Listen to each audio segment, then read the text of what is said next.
Welcome to the Financial Freedom Mastermind Group podcast. Here we're all about breaking free from the 40 to 50-year work grind and accelerating our journey towards financial freedom. Join us every Wednesday at 7 p.m. Eastern as we explore different types of investments that can fast-track your path to financial independence. We serve as a hub for connecting with fellow members during our sessions so you can share successes, ask questions, and keep the momentum going. Good evening, everyone. My name is Niyi Adewale, host of the Akaba Home Financial Freedom Mastermind Group, and I'm excited to be joining you on this Wednesday, and it is the last Wednesday of May.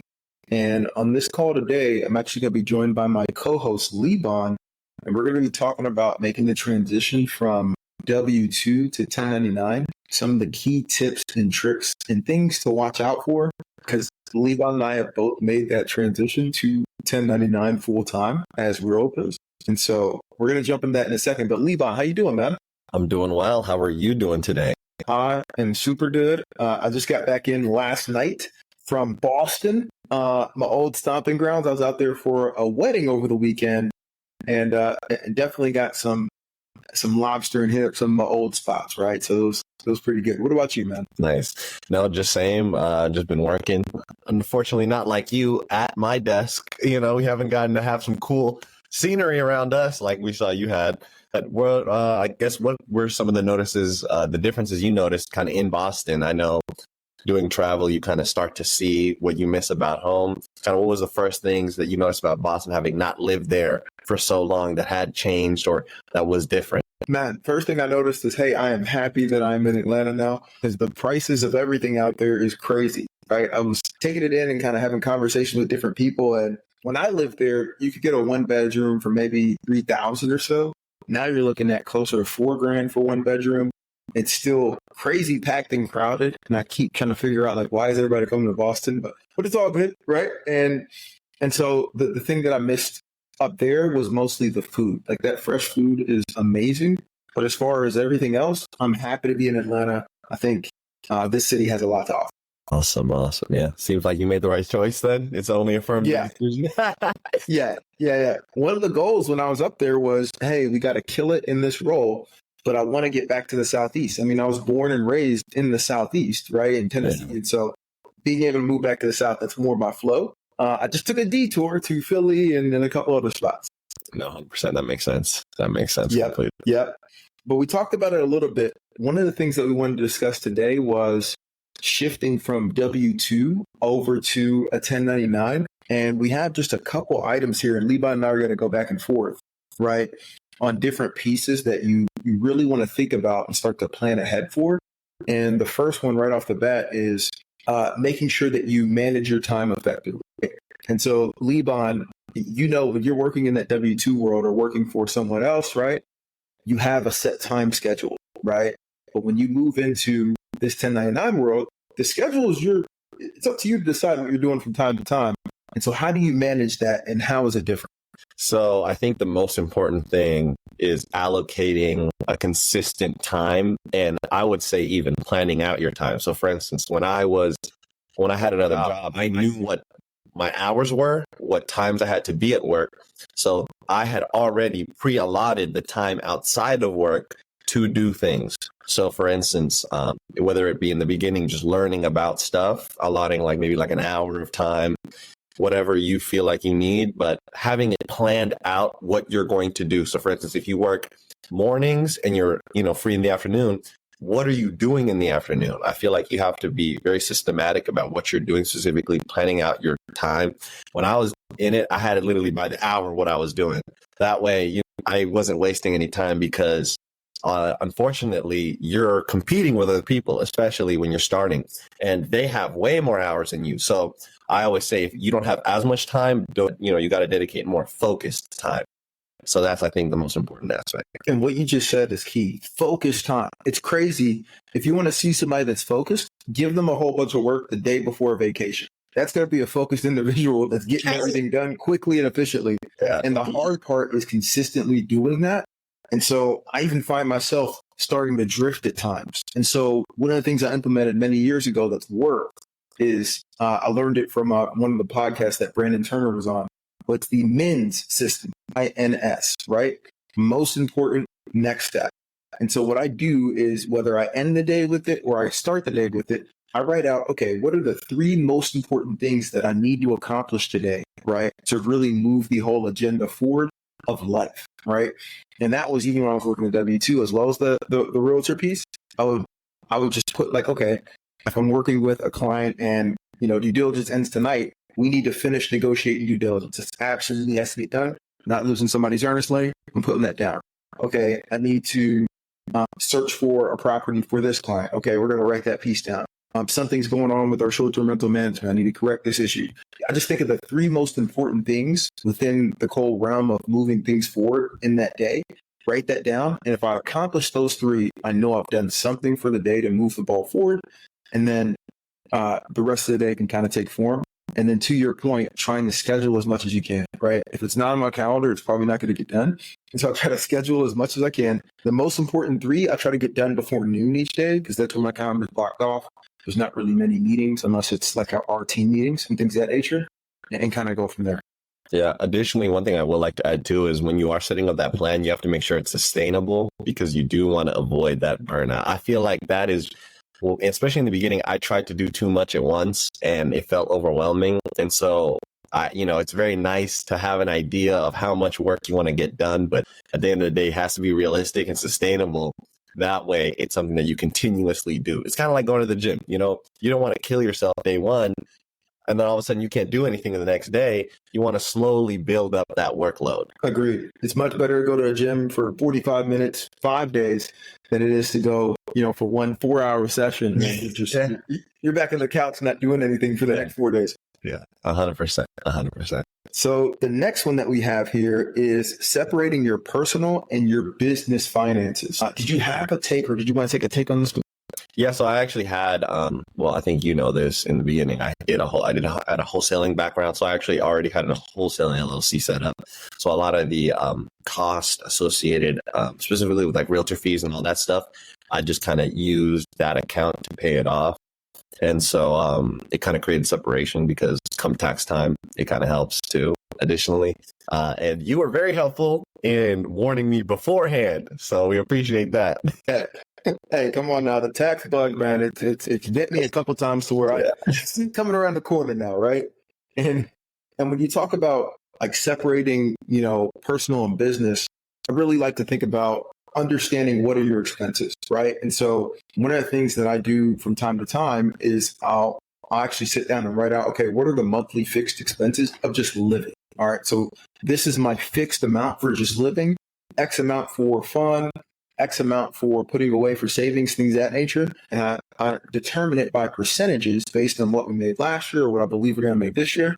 And I put that aside in a quote unquote profit first method, where anytime income comes into a bank account, it gets split, right? And split to all these different pieces. So we don't commingle funds. So that when we have a really up month, right? And it's like, man, we're on top of the world. It doesn't come crashing down if we have a down month, right? Yeah. We have the money set aside because 1099, unlike a W-2, it's a roller coaster, right? Yeah. W-2 is going to be pretty slow and steady. There may be a couple jumps here and there. Maybe you get a bonus or increase, things of that nature. But 1099, you can have a month where it's like, dude, we are flying high. And then you have a month where it's, it's dry. And so you really got to make sure that you have kind of your set base amounts set aside so that you can feel comfortable in each of those months and kind of even out that curve. Yeah, you definitely want to prepare for winter, because especially in the beginning, I always say the first couple of months of anything is going to be the time where you're the least profitable, you're the least knowledgeable, and you want to have a safety net. That way you have a runway for failure, because it's going to happen. It's going to happen. It's just how much can you get away with? And if you're not failing, right, you're not risking enough and you're not striving hard enough. Yeah. You should fall down and have to get up and get better. One of the things, we're in the NBA playoffs right now. So one of the things I like to equate it to is sports, right? When you look at some of the players that are out there that are incredible, they weren't like that in year one, right? It's only in business that we think, hey, year one, I need to go and start, Microsoft or Facebook. Year one's going to be tough. Year 2, 3, and 4 is going to be tough, right? It's not until you really get into the groove of year 5, 6, 7 and have that longevity in the role where you're starting to, really figure things out that you start to have that rocket ship acceleration, right? The reason that we're seeing some of these guys really dominate right now is because they've been in the league for a minute, right? And they've been able to kind of get acclimated to the speed and things of that nature. And now they're just ready to shine. And so the same thing when it comes to moving into that 1099 journey, give yourself some grace, right? Year one may not be that rocket ship, but you got to have a long-term vision. And to your point, you need to make sure that you're building in a runway so that you can achieve that long-term vision. Because the longer you can stay in it, the longer you give yourself an opportunity to be an overnight success. 100%. 100%. I keep looking down here because my phone keeps locking. So the next piece that we have here is, and this kind of goes with what we were talking about before, but creating a financial plan, right? And kind of elaborating on what we said before. I'm a fan of the book Profit First. Levi, have you read that book yet? I actually am going through it currently. I got nice. Yeah. Come on now. Amazing book. And long story short, it's talking about what Levi and I just talked about. Being able to understand what are your expenses, where do you want to put funds, what are you trying to achieve for your goals, whether it's investing or just put money aside, things of that nature, and then setting yourself up for success.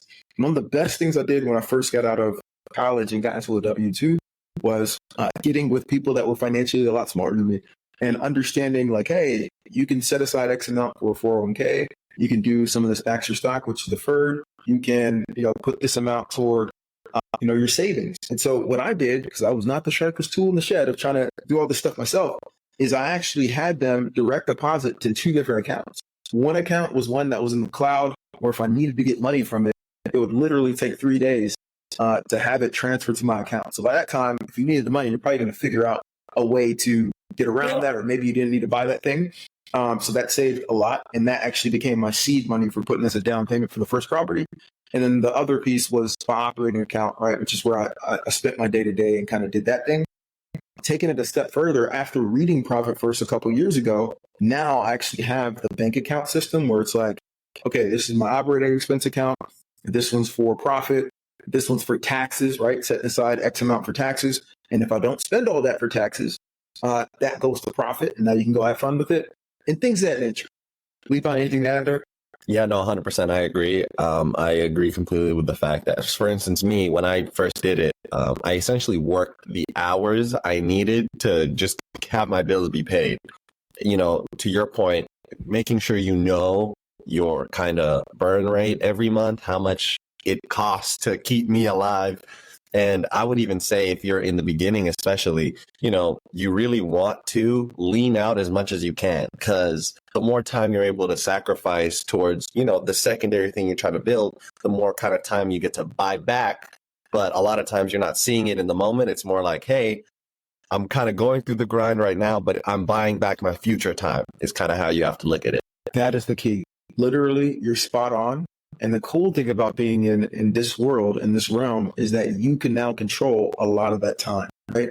And you can determine, hey, where do I want to push my efforts? And you realize that you're planting seeds, right? These relationships that you're building, these investments that you're making right now are going to pay off not only right now, but over the long term if you continue to nurture and continue to grow that.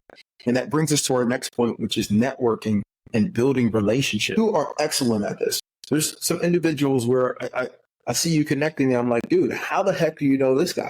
Like I just got some, like even some of the people we've interviewed, like kicking it back to a Rich Monroe. I'm like, dude, Levi, how'd you meet this dude who owns like 60 rentals around here and has been in the game for forever?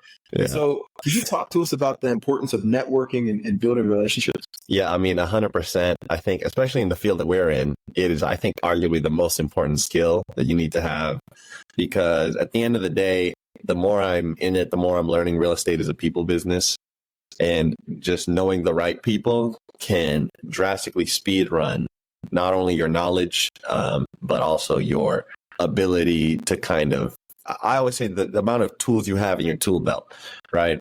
Kind of, a lot of people are scared to network with people because they're thinking, I got to go, in a sense, talk to people that aren't interested in anything.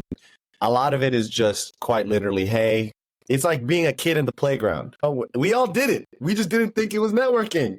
We were, as all little kids, we were all used to do it. But then all of a sudden, once we become adults, it becomes kind of this weird thing that everyone's kind of scared to do.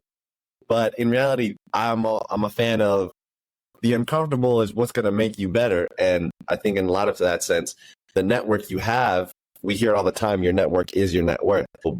Making sure you're talking to people, I think, is the most important thing. And that's quite literally as easy as it sounds. It's just you literally going out and talking to people. And at first, yeah, again, like everything, you're going to be bad, but it's one of those things. As you keep doing it, you're going to get better and better. 100% agree. And to your point, we did this growing up naturally, and there was nothing awkward or uncomfortable about it. It's getting comfortable with the uncomfortable until it becomes comfortable. And it's also putting yourself out there, right? Because the answer is always no to any opportunity unless you ask for it, right? And so you've got to be comfortable kind of reaching out for what you're looking for. And also, if you're uncomfortable doing that, put yourself in a situation by signing up for something. Like one of the things that I've been doing recently and plan to do a lot more on the second half of this year. First half's been a little bit crazy, but second half of this year I plan to do is sign up for a lot more in-person events, right? Like last year did the VPCon, did the EXPCon. This year plan to do both of those, but also looking into a couple other conferences, because when you get around other like-minded individuals or people that are in a different space from you, just one small idea could change your life, man. Like, hey, what if you did it this way instead of that way? Like, oh man, I never thought about that. And so I'm always excited about that networking and kind of building relationship standpoint, because you never know where it's going to go. A relationship that I built, when I bought my first investment property with my realtor down in Louisville, blossomed over 7 years into multiple units. And now we both own a self-storage and are building townhomes together. That's pretty incredible. It never would have started if we didn't make that initial connection and grow it over time. And so even when we're working with a lot of our different clients, things of that nature, we get to be excited about both of our clients being investors. Dude, we could be partners at some point, right? Like right now it's just, hey, deliver tremendous service as best you can. Yeah. But who knows, man, if they come up with some crazy idea or a big deal down the road, I'm down. I will be down too. So all right, let's do this. Yeah, 100%. So it's nurturing and kind of building that piece. And you never know who knows who. So yeah, exactly. It's incredible. To add to that point, I mean, you can think about it. A lot of people think, all the people I want to quote unquote know, people of influence, people who, you want to build relationships with because, they have access to all this information. A lot of the times they're at these in-person events. For instance, Rich, the person we brought on, who's president of Angstrom, right? I literally met him randomly on a Sunday at a bakery, and it was just a meetup, and he was there. And then we were able, hey, what do you do, etc. And then we find out, hey, he's the lobbying, all on these short-term rentals. So literally just going out there is kind of what's putting you in positions where you're able to meet these people, because that's what these people are doing, And a lot of the times they're just as willing to talk to you as you are to them, because you have something that they a lot of times don't, or you have information that they don't. And at the end of the day, I've learned people who are really, really super successful are always putting themselves in positions to where they can learn stuff, and specifically be in the local economy, because they'll know more about what's kind of going on closer on the ground. 100% agree. And I love the fact that you still get out there to a bunch of these different events. It inspires me, like, dang, I need to get back out here to a couple of these events, because it does help you grow. Yeah, I'm in face knowledge base. Yeah, no, it's going to be good. Yeah. Good. So no, and we're trying to put on more too, to kind of help build that piece. Mm-hmm. Exactly. The next piece, and it kind of goes along with that, is continuously educating yourself, right? You talked about, listening to a couple of books on audiobook. I know that you've read a lot of books around real estate, but what are your thoughts around continuously educating yourself in whatever field you're in as a 1099? I kind of think that's the difference maker between, good to great, because, you can learn as much as you can learn and it'll keep you at a specific level. But to continuously grow and kind of be on the consistent path of progress, it requires consistent learning, because the economy changes, strategies change, the way to do things change, kind of systems in place. Some people go, there's a better one. And we can name, a ton of people who have been in the real estate game a really long time, and I've kind of just been doing what they've been doing, and they've succeeded at it, but they didn't know about tools like, for instance, Hospitable, AirDNA, all of these more online tools that, is just about more so continuously educating yourself, being online, looking at videos, because that's kind of what I'm noticing separates the people who are able to really scale things up to that huge level. 100% agree. And it doesn't necessarily have to be reading a book, although that's an awesome way. It could be listening to a book podcast. It could be just talking to different individuals.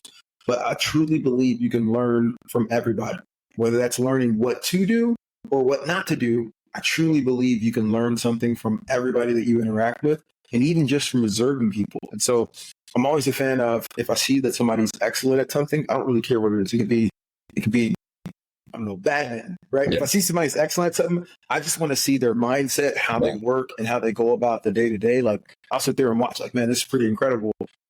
Because you may be able to glean something from that that'll help you out in the future. No, 100%. Success does leave clues, for sure. Come on now. No, success leaves clues. And the last piece we have here before we open it up to the group, and again, this is an open session, so feel free to join live or throw questions or anything you have in chat. But the last piece is about dreaming big, right? Within a W-2 or corporate setting, there's typically different levels that you have to achieve and different milestones before you can get to X level. And so at times it may hamper your belief system, right? But at 1099 world, like it's up to you and kind of your dream, how big you want to go. And so what are your thoughts about that dream big piece? I think 100%. It's very important to not only one dream big, but have a vision for it and then kind of consistently go the path, because you can succeed in anything as long as you just do not quit. I think that's one of the big things that's very consistent I'm seeing across all the people that have succeeded, throughout all the downturns, is no matter the adversity, they kind of kept going. And at the end of the day, this, especially in the beginning, is going to be a grind for a lot of things. And there's kind of a ton of days where you're not going to feel like wanting to do anything. But I feel like that's where the discipline aspect of it comes in. And that really is the thing that you have to be able to lean back on. And this is also why it's very important to have a strong why, because your why is going to be the thing that kind of keeps you going on your journey. Dude, 100% agree. It's one of those where when we talk about dream big, you really have to get out of your normal life, go on a trip somewhere, go for a long walk, sit down and really write out your dreams. Like, what are you looking to achieve? And put it over time. A lot of people tend to do like a 1 year, 2 year goal. I would say do like a 10-year goal or a 5-year goal, something where you can ramp up and get to it. And you'd be surprised if you get really clear on your dreams and goals, how quickly you can achieve it, right?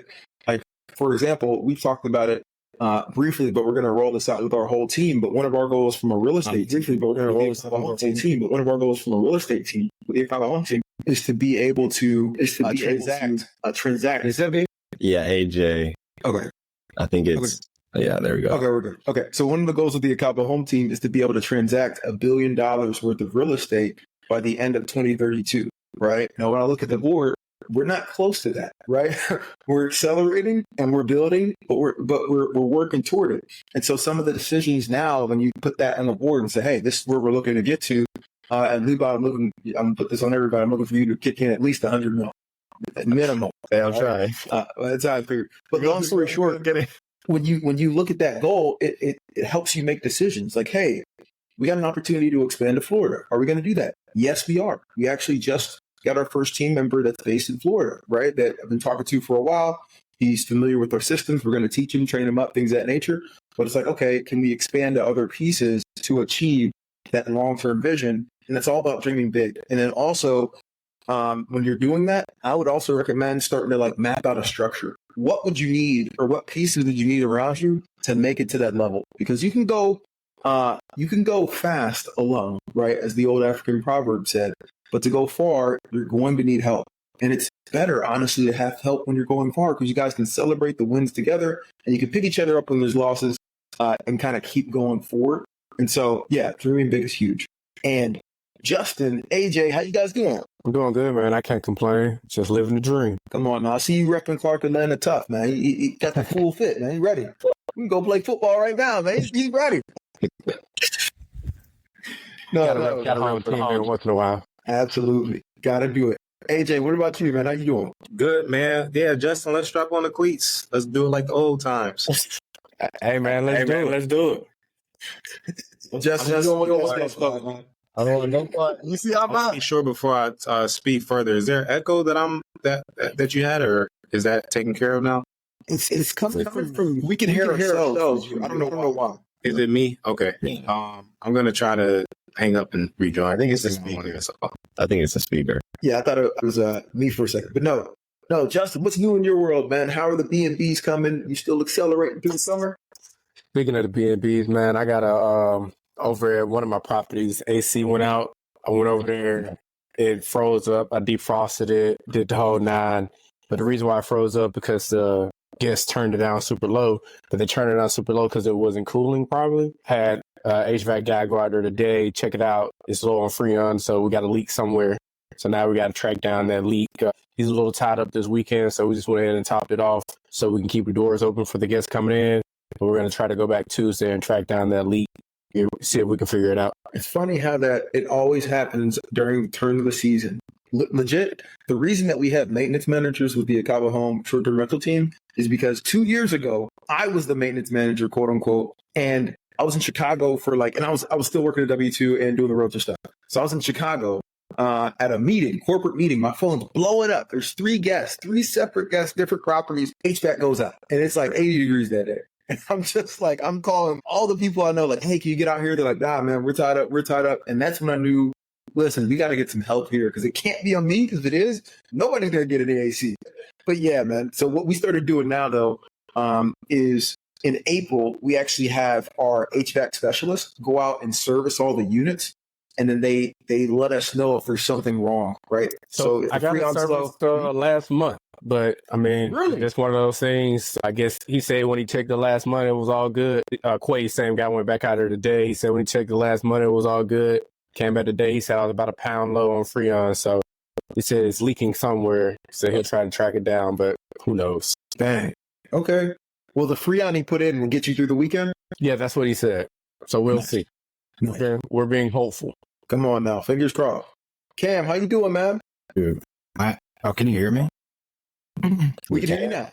Okay, all right, cool. Yeah, no, I'm doing good. How are you doing? Super good. And the more important question is, where you been at, man? I ain't seen you in the gym at all. What's going on?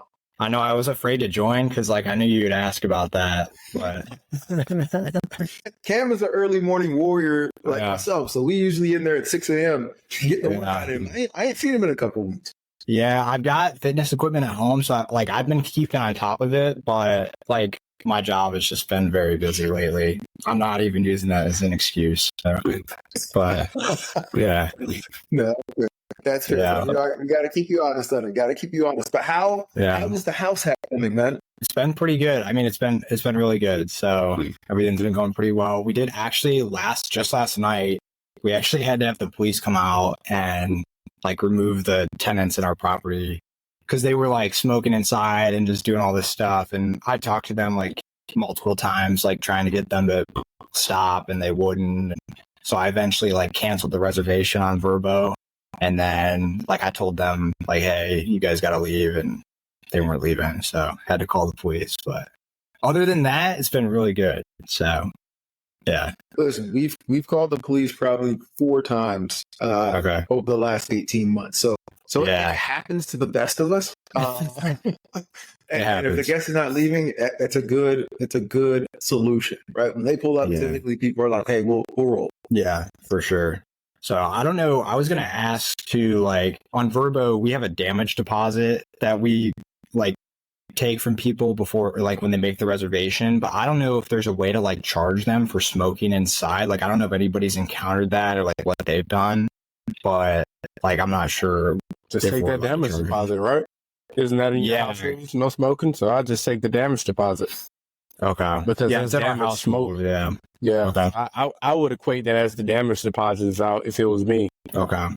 Yeah, I didn't know if I had to somehow quantify it because you can't quantify smoke damage, I guess, obviously, or it's difficult to. But yeah, I mean, that's a plain fee. Yeah, true. What Justin said. AJ, is there a way that you quantify that and people smoke in the house? Can you guys hear me better now? Is there any echo? No. Okay, Yeah. perfect. Yeah, so luckily, I don't think I've had to file any smoking claims. I've had guests that come. Sometimes they'll ask. Honestly, I prefer if guests they do ask up front, and then most of the time they'll just want to smoke outside because I do have a balcony at my Airbnb, and most smokers they just kind of like an outside area. But I make it clear, very clear that I really don't care about smoking, and that's what people don't understand. Like smokers, sometimes it's not that we care about you smoking or not smoking. It's about the odor and the smell. I mean, that's the biggest thing. I haven't had any experiences with damage claims in terms of smoking. I have had plenty of those with Turo, but that's like a whole separate thing.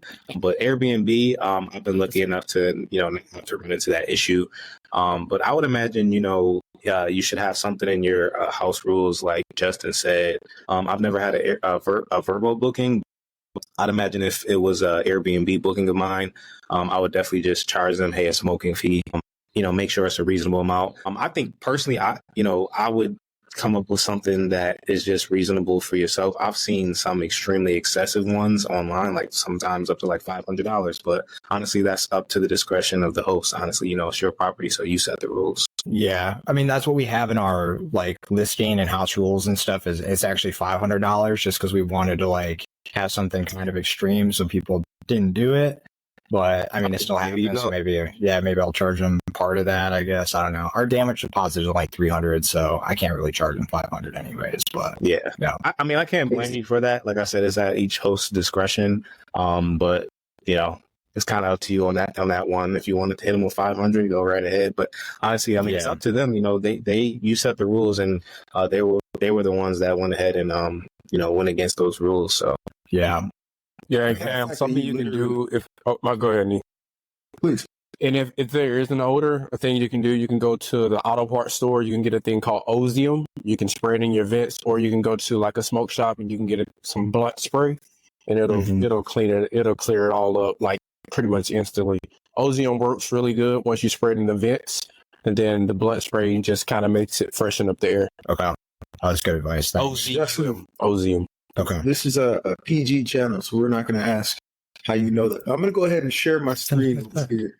Nah, I'm messing with you. So to your point, to everybody's point, Cam, we have similar rules, and I'm happy that AJ said 500, not 350, as being excessive, because we do charge the 350, right? Like we have it right here. We've got it clearly written, and the fact that you have a message chain where you're going back and forth with them, I think you have a clear, and you had to cancel the showing or the booking. I think you should charge them the full amount, right? And I think that if they leave a bad review, you'll have grounds, depending on what the messages say, to call VRBO and get it removed, right? Just because, hey, so yeah, I would charge them the full boat and say, hey, it's clearly listed. And I usually take a screenshot of our rules, not put that as the picture if there's not a picture of like, evidence in the house. Okay. Yeah, we had a wind sensor in the... Oh, go ahead. I was just going to say I lied, so I take that back. It's just been a while since I've had a smoking claim, which I'm happy about. I've had maybe about 3 or 4 roughly. I think it's, for me, I'm going to charge the guest based on, if they've been a trouble guest the entire time of their stay. So sometimes it varies. Maybe I should be a little more strict on that. But that's just, my personal thing. I'm not like out to just get people for money on smoking claims. The rule is there to deter people from smoking, right? So that's kind of what I mean by, set something that I think is reasonable, but not like too excessive. Yeah, I think part of it though, AJ, is just whatever he has in his house rules, like just setting those standards and procedures up front. That way, once it gets to the point to where you can't be the quantifier of it, say once we always talk about scale here. Let's say 2-3 years down the road, like if you got 350 in those house rules and they smoke, then that's what they get charged, or whatever, 200, 150, whatever it is. Just kind of trying to keep it consistent. That way, even working with Airbnb, they'll see like, hey, Every time this guy has a smoking claim, it's always the 150 that he's charging the guest. Those things aren't changing. It's just kind of your standards and procedures. Yeah. With that being said, don't listen. Go with Justin said, because that sounds a lot more clean. Like, as you want to scale, you don't have time to be sitting here and having discretionary manners and thinking, oh, if this guest was a good guest or things like that. That's just something that I personally do right now. But definitely, I will go with that. Like, just go by the book. The best way to go about it. No, that's kind of, we usually kind of are a little discretionary with it. Like, we've had other people smoke inside, but this was definitely a troubled guest. There were like other issues too. So yeah, I'll probably charge them. That is fair. Anything else top of mind, guys? What you got going on? I recently just switched over to Instant Book today. On Booking.com? Booking.com and Airbnb. So this is a little experiment that I'm running right now. My occupancy has been really solid. I'm starting to dive into some of the other metrics within Airbnb. For example, the conversion rate is one. If you don't know what the conversion rate is, I'm sure you guys, you've been with Airbnb, so you know kind of a little bit about the conversion rate. But the conversion rate is basically the ratio of actual bookings compared to like your unique views on Airbnb. So for example, out of like 100 views, right, you got 2 bookings out of those 100 views, then your conversion rate would be 2%, right? Obviously, that's just a hypothetical example. I forget exactly what my conversion rate is right now. It's usually a pretty low number, but I'm trying to look and see if I can get that up by switching on to instant booking. This is an experimental month. I've been doing well for the past couple months, so I'm just trying to see ways that I can just, do a little bit of incremental improvements to just, hit the next level in my stride. Yeah, and I want to say Airbnb actually rewards you for, and all these other sites reward you for turning on that instant book. I know specifically VRBO, and that's the one that I've had issues with early on in the past before we got everything set up. But VRBO specifically will push it out to the whole Expedia network if you turn on instant book. If you don't have it on, then I think it's just on VRBO. So yeah, I like it, man. And this is a good time to do that, right? With the summer, people are booking like crazy. And have you seen an uptick almost immediately, or is it too early to tell? It's too early to tell. Like I said, I literally just made the change today on Airbnb, and Booking.com I made maybe just a couple days ago. So I'm hoping to see if that'll change just how many reservations I can get in a given month. But definitely, talk to Desmond a little bit about this. So got a little encouragement from him, and I'm just, looking forward to seeing what we can get out of making this an instant booking. Nice. And speaking of Desmond, welcome, man. How you doing? And Desmond, you may be on mute, or maybe me. Can you guys hear Desmond? I can hear you. You can't. I can't hear him. He's not on mute though, because it was showing on the screen. But I can't hear him. He's expecting us to read his lips. That's all. Yeah. Listen, at the end of the day. All right, maybe Monday morning when we're fresh. Wednesday end of the day, my reading abilities are shot. Here we go. Coming in live. There we go. Can you hear me? Yeah. Here I am. What's up? What's up, Technical bro? difficulties. My bad. What's up? AJ, I'm glad to hear that. Let us know. Keep us posted on how it goes. Keep me posted too, specifically, because I'm interested to see, because your case is almost like a case study in, request to book versus instant book. And I would be really curious to know, like, what are your numbers in the request to book space? Like, how many declines did you do? What's your acceptance versus, decline rate? I don't know if you have those stats readily available, but I'd be super curious to know how that has gone, how that affected your business, and what it's going to look like going forward. Right. Yeah. Because your premise is basically, and it's a solid premise that, out of all of the inquiries, or I'm sorry, not inquiries, but booking requests, direct booking requests on Airbnb, how many of those do you actually decline? And the answer to that is, it's really slim, honestly. I can't remember the last time I've declined a direct booking on Airbnb.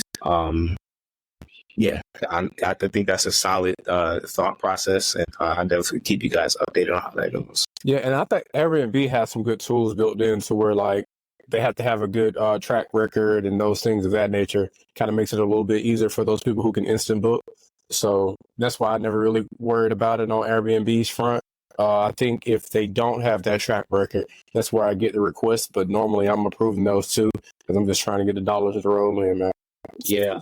Honestly, I've had just some apprehension. It's kind of just like my little baby that I've been watching grow and, age. And as I've been progressing with my property, I'm starting to, just step back a little bit and see what it can do on its own. But, I'm definitely starting to it's just a comfortability thing, you're always just thinking about what could possibly go wrong, what kind of bad guests you could get. But I'm starting to get a little bit more comfortable. Hopefully I don't get too comfortable to the point where and everything's fine. But that's just kind of like what I've been thinking of lately. Yeah, I definitely understand that, man. I've only had one party in one of my properties. It was some teenagers. For some reason, Airbnb, I don't know why they did it, but I think the girl was like 18. They let her book my place. I have an age limit, but I guess something just kind of got tripped up on their end, and she was able to book my place. She threw a rager for some high school kids, but my neighbors let me know what was going on, so I just kind of, I have floodlight cameras, the Ring cameras, so I hit the siren, and then I activated the voice thing and told them this was an unauthorized party, that the authorities have been notified, and within 5 minutes, all those kids were out of there. I didn't even call the police. It's just like, all right, let me say this. They'll get out of here, and everything was all cool. Was this on an instant book? Yeah, this was Yeah, it was I can't remember if it was an Instabook or not. It's just I don't have it to where I have an age limit to where Don't tell them that. under a certain age you can't book my property. But for some reason, she was like 18, she was able to book. AJ just flipped it back. He's like, no. That's it. Man, see, I don't know. That's it. Turn off, man. And we got an excessive cleaning fee on that because with the Ring camera, you've seen like 40 people going in the home. So, my cleaners, they didn't charge me any more money to clean the home. So we got the excessive cleaning fee and we got the 1 day booking. So we made money. Nothing got burned down. Everything was all good. Yeah. And to that point, I like the instant book. The one thing that you can do on there, though, there's a setting, I forget exactly where, that you can make it to where there's a cutoff on that same day. Because that person, Justin, probably booked that day, that same day. I actually don't think they booked same day. I think they just kind of planned the party, and they probably had been scoping out the property. They were like, all right, cool, we'll go and get this one the 1 day. And I don't have Over there. yeah. And it was like on a Sunday, so I don't have the 1 day, the 2 day minimum on a Sunday. It's like, who's throwing a party on a Sunday? But I think Monday was a holiday weekend when they did it. I can't remember what holiday it was. So they probably were out of school on Monday. So they're like, all right, cool, we'll just book this spot for Sunday. And I had guests that had just left that Saturday. So I was like, oh man, I'm getting an extra day on a Sunday. I was all game for it. And then you had to see.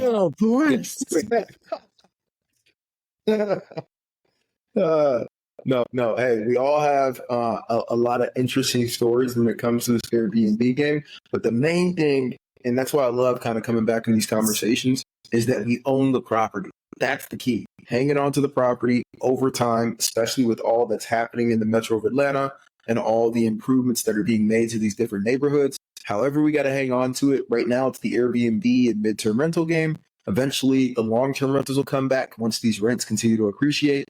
The main thing is that all of us are in the game, we're in the arena, and we're playing. And so nobody can judge us, right? Because we're in the arena. For sure. Just wanted to wish everybody an awesome Wednesday. Thank you for joining tonight, and we will catch you here next week. See you guys. See you guys. Join us every Wednesday at 7 p.m. Eastern as we explore different types of investments that can fast track your path to